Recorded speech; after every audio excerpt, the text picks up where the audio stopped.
Olá, sejam todos bem-vindos ao BioReview. Sou a professora Cassiane e iniciaremos então uma sequência aí de revisões sobre o sistema endócrino em questão. Bom, o sistema endócrino trabalha em parceria com o sistema nervoso, né? São dois sistemas então de integração e controle corporal. E ele então acaba desenvolvendo mecanismos, né, bioquímicos, liberando seus hormônios, e esses hormônios então eles vão fazer algumas funções. Você já se questionou a respeito sobre o metabolismo? Por que certas pessoas têm um metabolismo mais rápido, mais acelerado, outras então têm um metabolismo um pouco mais lento, né? Bom, e a questão de ingestão de água? Né? Tem gente que pergunta, beber muita água faz mal?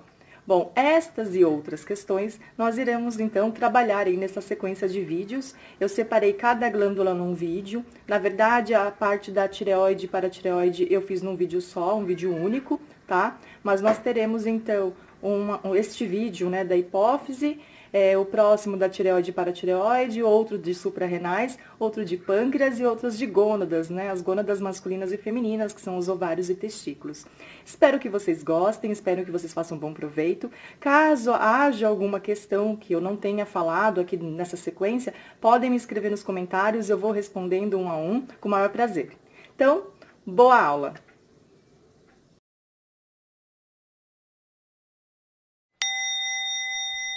Mais uma playlist aí de revisão para vocês, espero que vocês gostem. E hoje, então, nesse vídeo, hipófise, a glândula pituitária, a nossa glândula mestre. O sistema endócrino, ele é composto, então, por algumas glândulas. Estas glândulas, então, eu apresento para vocês aqui nessa tela. Então, nós temos a hipófise, a pituitária, a tireoide, paratireoide, essas duas localizadas aqui próximo da traqueia. Tá? Vai ter um vídeo só das duas, né, que trabalham em conjunto. As suprarrenais são aquelas glândulas que ficam em cima dos nossos rins. Pâncreas, né? Pâncreas, ele tem uma parte endócrina, uma parte exócrina, né? Uma parte que ele libera, então, o suco pancreático, suas enzimas digestivas lá no intestino delgado, lá na primeira porção, o duodeno. Temos também as gônadas femininas, ovários, gônadas masculinas, os testículos.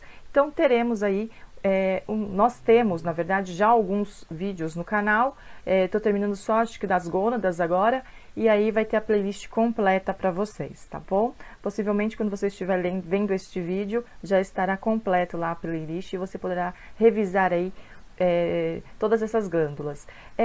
Eu gravei separado porque às vezes você tem a dúvida em determinado hormônio, em determinada glândula. Então, assim, você não precisaria assistir um vídeo mais longo.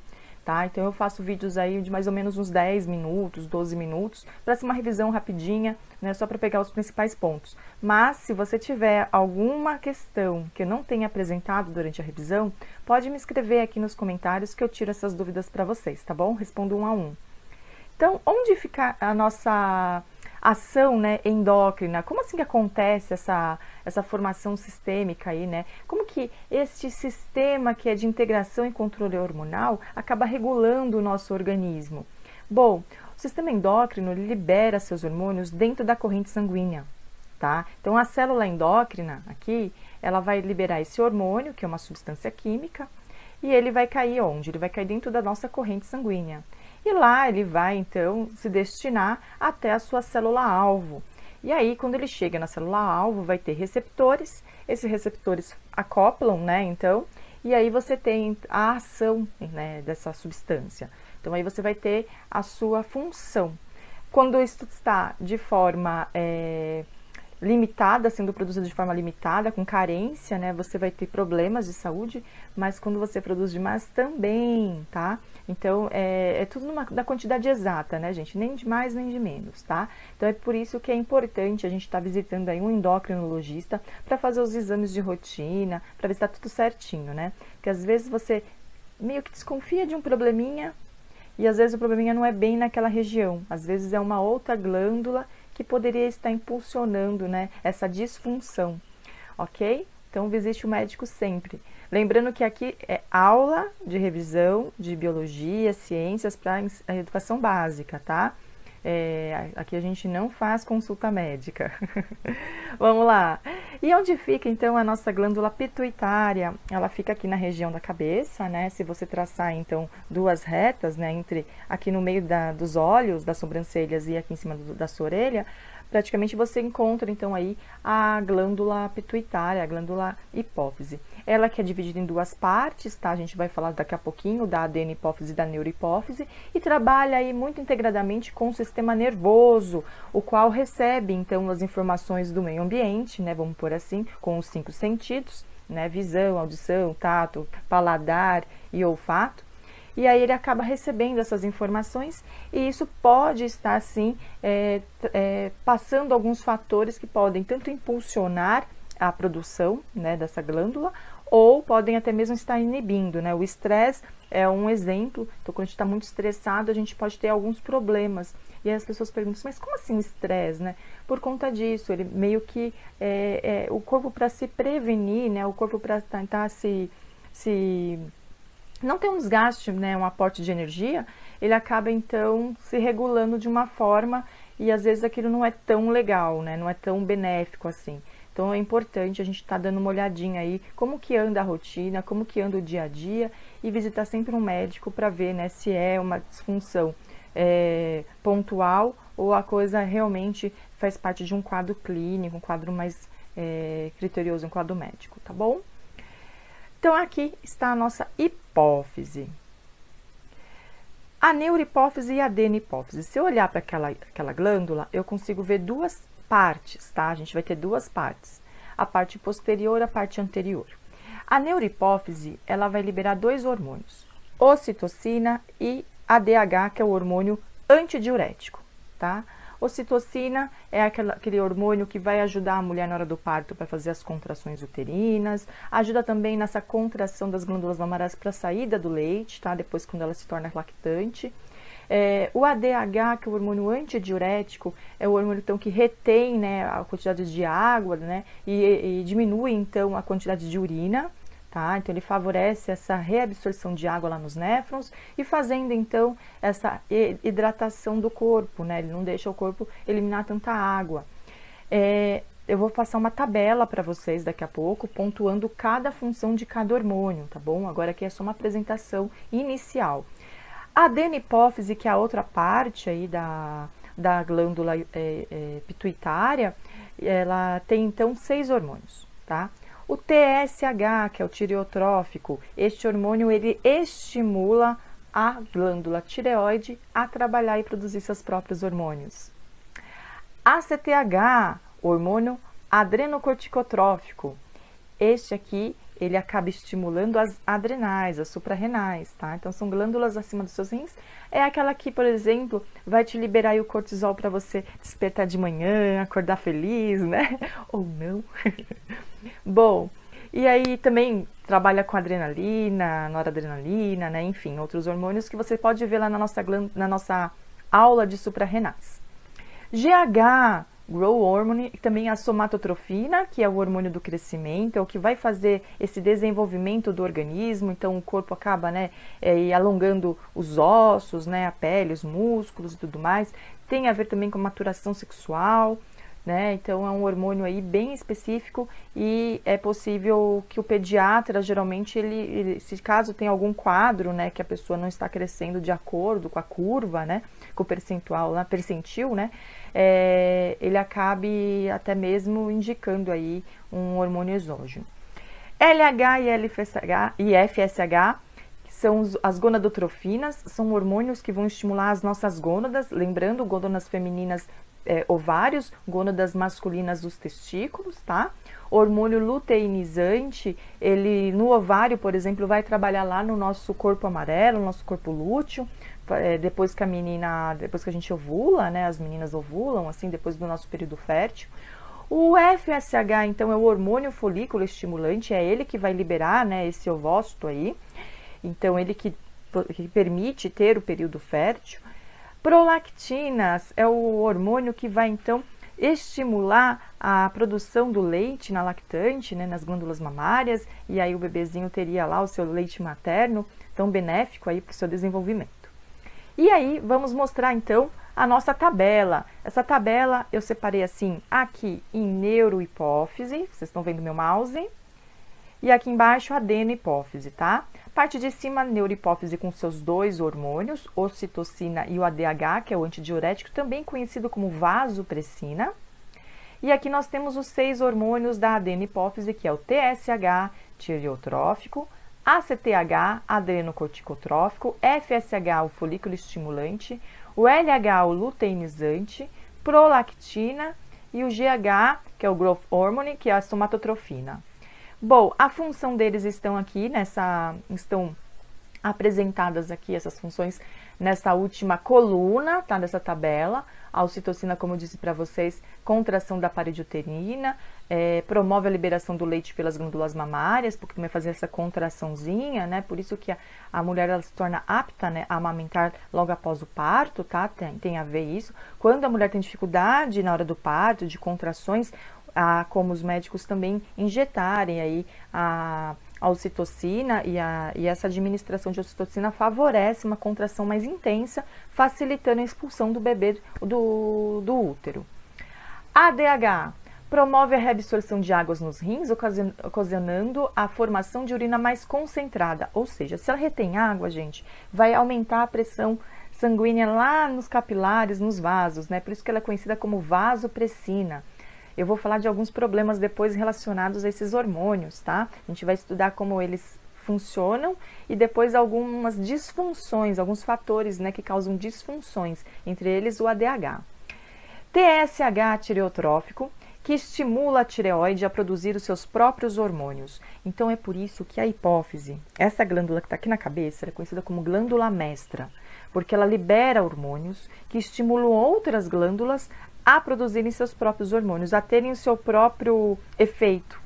Então, ela meio que condiciona isso, por isso que ela é conhecida como glândula mestra. Quais são esses hormônios? O TSH, o ACTH, o FSH, o LH, tá? São esses 4 aqui principais que vão, então, estimular outras glândulas. Então, olha só, o TSH, o tireotrófico, estimula quem? A tireoide, tá? Então, lembrando, da hipófise cai na corrente sanguínea, chegando na tireoide, tem um receptor desse hormônio, que acaba encontrando e aí se acoplando e atuando. O ACTH, o adrenocorticotrófico, estimula a parte externa da suprarrenal. De novo, o hormônio é fabricado aqui na hipófise, desce na corrente sanguínea, chegando na suprarrenal, que está lá em cima do rim, tem o receptor, né, faz o match ali, tem se acopla e aí então atua. FSH e o LH, os dois aqui são gonadotrofinas, ou seja, eles estimulam as gônadas, tá, gente? Tanto ovários quanto testículos, os dois. No sistema reprodutor, eu vou dar uma aula falando sobre ciclo menstrual, vou falar sobre gametogênese, e aí você vai poder ver um pouco mais sobre isso. Mas aqui nessa playlist, eu vou deixar um vídeo falando justamente sobre as gonadotrofinas.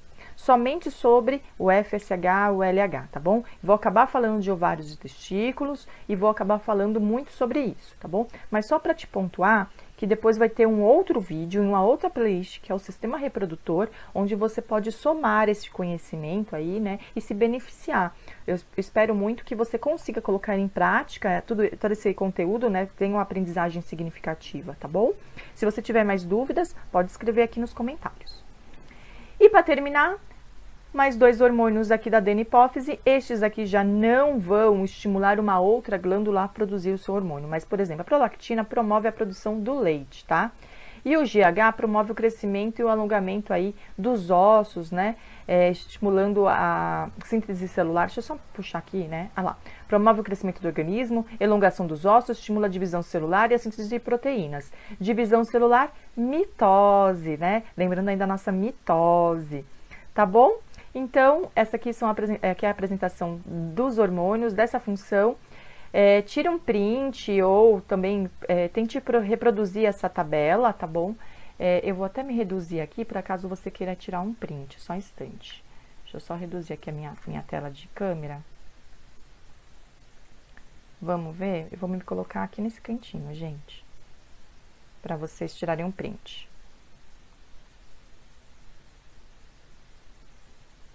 Bom, e aí, quem quiser reproduzir depois a sua própria tabela, eu acho legal. Quanto mais você interagir com o conteúdo, você tem uma aprendizagem mais significativa, tá? Sempre tem o seu caderno de fichamento. Ah, professora, mas eu não gosto de escrever. Bom, estudar envolve a escrita, a leitura, né? Eu acho que precisa alguma coisa anotar, né? É interessante, porque anotar para si mesmo, tá? Para você. Vamos lá? Mais um pouquinho, então.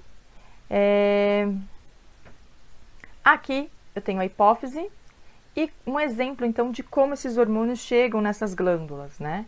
Então, a hipófise aqui, nesse caso, ela vai liberar na corrente sanguínea estes hormônios que vão chegar nesses órgãos aqui, essas glândulas.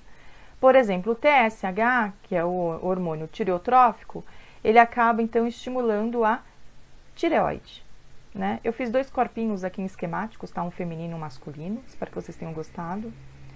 Depois ela vai liberar o ACTH, que é o adrenocorticotrófico, né? Que vai atuar, então a gente tem 2 suprarrenais, uma em cima de cada rim, né?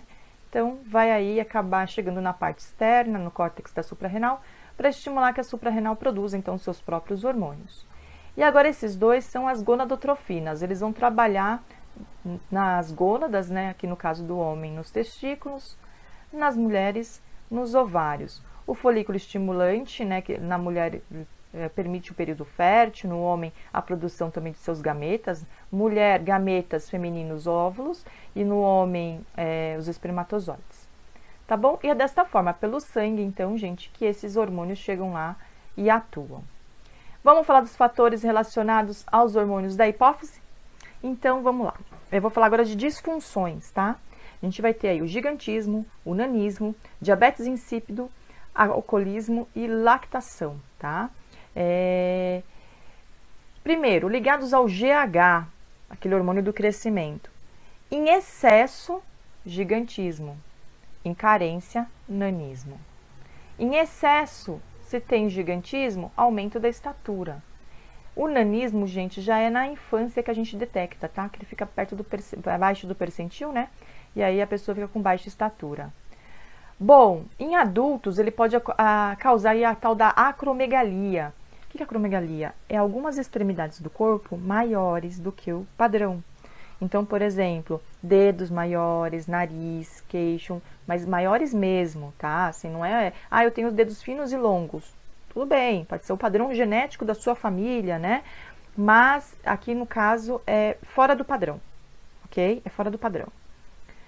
Segundo hormônio, o ADH, que é o hormônio antidiurético. Este aqui, então, tá ligado aí a diabetes insípido, não é a diabetes, né, que a gente fala lá no pâncreas, mas aqui, no caso, é quando você bebe água demais.